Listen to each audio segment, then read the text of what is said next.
Action. Hi, everyone. Welcome back to your podcast, The Power Up. I'm your host, Velia Chavez. And today I have a special guest. Joining us is Nicolas Segura from Segura Marketing. Welcome, Nicolas. Thank you. Thank you for having me. I wasn't expecting to stop in today, but I appreciate the impromptu opportunity to talk.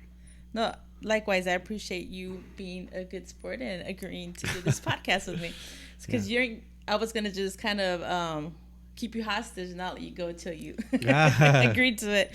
So great. So we have Nicolas here talking to us a little bit about something that's coming up. So they're going to be hosting an event this Wednesday at the KCK Chamber, which is a great opportunity if you're a small business and you would like to leverage the opportunity that the World Cup is bringing to Kansas City. Then Nicolas is got some great information for you. Yeah, so this coming Wednesday, starting at 12, we're going to be at the Kansas City, Kansas Chamber of Commerce. And I was talking to Jacqueline Camargo, who works with us, and we thought about, I've always thought that we've got a huge Latino business population in Kansas City in general, but in Kansas City in particular, we've got a large Latino business community. Exactly. They need to know about how to get ready for the audience of the World Cup coming. Our population is going to increase by 500,000 for about 2 months in the next summer. And so businesses need to really get ready because the Kansas City, Kansas is right across the river from where the World Cup's going to be taking place. So people are going to be looking for restaurants, for places to shop, places to go to rest and hang out and get entertained. And so I'm on the marketing committee for the Kansas City Visit KC, and we're all talking about how to get ready for the World Cup. So with all of those Latino businesses in Kansas City, Kansas, I talked to Jacqueline. I was like, Jacqueline, we should make a presentation for those Latino business owners because no one else is doing it.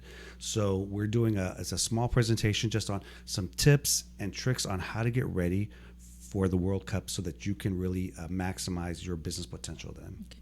So what kind of business should consider coming to this event? Who is it going to be beneficial for? It's any business that has customers. Or if you're a restaurant, if you're a store owner, for example, like El Padrino, that's a store right in the heart of Kansas City, Kansas. He's Latino owned. His native language is Spanish, but his business is really focused on like having all this apparel for the World Cup.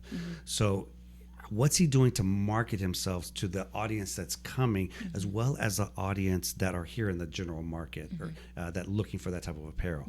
So it's really it's for all those businesses that are within honestly a 3-hour radius of Kansas City. That's what the World Cup and the Greater Kansas City Chamber is talking about, is that if you're within that 3-hour window, then you should be considering to get ready for that audience. Awesome.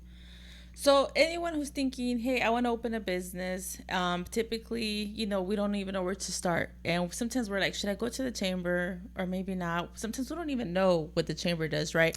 Right. So this is kind of what they do. This is what they're made for, is to help small businesses prosper and take advantage of opportunities like this, right? Because some small businesses may be struggling. They're trying to figure out, how do I get my business to the next level? And an event like this, like the World Cup coming to Kansas City, that can be that one opportunity for you to just blow up, and from there take your business to the next level. Yeah, I am a part of many chambers, and I tell people that I go to a lot of events, I do a lot of networking, and while people may not know what to do with the chamber, if you just go and ask, there are so many people that are there to help you do things.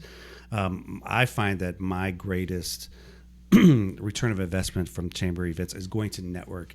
There are times I have a client right now that I just happen to be sitting next to her at a luncheon, and now she's a client. We start talking about what we do. Hey, now she's a client. I went to another event where we were watching a presentation, and when an opportunity came that fit my marketing services, she called me up. She's like, "Hey, Nicolas, this opportunity would be great for your services. Can you send us a bid?" And so that happened to me Friday night 3 times. I worked over the weekend, and all of those connections were because of the chambers of commerce that I belong to. So you have to really know how to utilize the opportunity, like how to leverage it, because a lot of people go to the chamber events, they're a little bit shy, they don't take business cards, or they don't even know how to engage, but that's what it's for, right? Yeah. And so yeah, it's fun to go to the chamber. Sometimes there's a lot of events that are like really fun. You have a few drinks, but the goal of the drinks is to kind of loosen you up a little bit so that you feel comfortable engaging and asking questions. You know, you really just gave me a great idea, like to develop a presentation on networking 101, because people do forget their business cards. They are shy. And when you think about it, you know, the people at that chamber, they're all there to meet someone new. They're looking to meet people. And so if you go into there with that mindset that those people are all looking to meet you, then you have a really much more positive intention behind what you're doing, and your connections, your communications can be much more profitable. Yeah, because people always tell me, hey Velia, the next time you go to an event, invite me. But then I kind of dislike it for that reason, because if I take a guest with me, then I feel like I have to engage with that guest. And if I start talking to someone else, they might get offended or they might not like it. So sometimes it's best to, you know, take that chance and go by yourself. I honestly, you know, I think it's great to call a friend. There's not going to be a chamber that tells you can't come in here. Right. So I take many, honestly, I take many young people to events like that. I'm like, have you ever been to a chamber? No, they don't know even what business after hours or networking is. So I'm like, come along with me. And so I just have them with me, and I'm introducing them to everyone. They see how easy it is, and they're like, I'm going to start doing this more often. Yeah, but that doesn't. I mean, I'm not saying don't invite people, but what I'm saying is, I feel like for me personally, I feel like it deters me from meeting other people, because a lot of times the people kind of hold on to you like a crutch, and so they don't branch out. So it's important to take people so they can get familiar with the environment. But what I'm trying to say is, don't depend on someone to take you, because I think you have more opportunities when you are by yourself, because you're kind of forced to interact with other people. Absolutely. Instead of staying with your little clique. Totally true too. Yeah. Yeah, awesome. Well, thank you so much, Nicolas. I hope you guys find this information wonderful. We look forward to hearing more of what you guys have coming up, because if I understand correctly, you guys are going to be having more events or more workshops where you're going to help prepare local small businesses for the upcoming World Well, Cup. I'll tell you that one of the big things that we're really doing, and Jacqueline's really pushing the lead on this, is the Latino surveys. You know, so many businesses are trying to understand how to reach, communicate with Latino consumers. And so what we're really developing is a place where people can be a part of surveys and get paid for them, because clients will pay them to be a part and share their insights, share their information, share their opinion. And they're going to be in Spanish in particular, because that's really the target audience that most businesses have a hard time understanding and connecting with.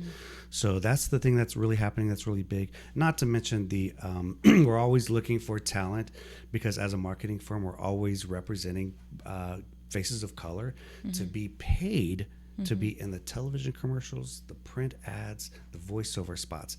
Most people, when they look at television commercials, they forget that all those people on every commercial you see are paid actors, and they get paid a lot of money.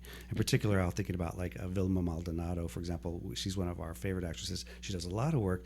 She did a Price Chopper commercial, and she's on screen for 1 second, handing a candy to a child.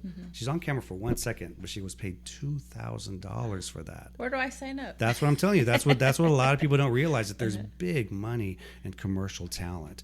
And so I'm trying to find as many people, especially families, because advertising needs families, grandparents.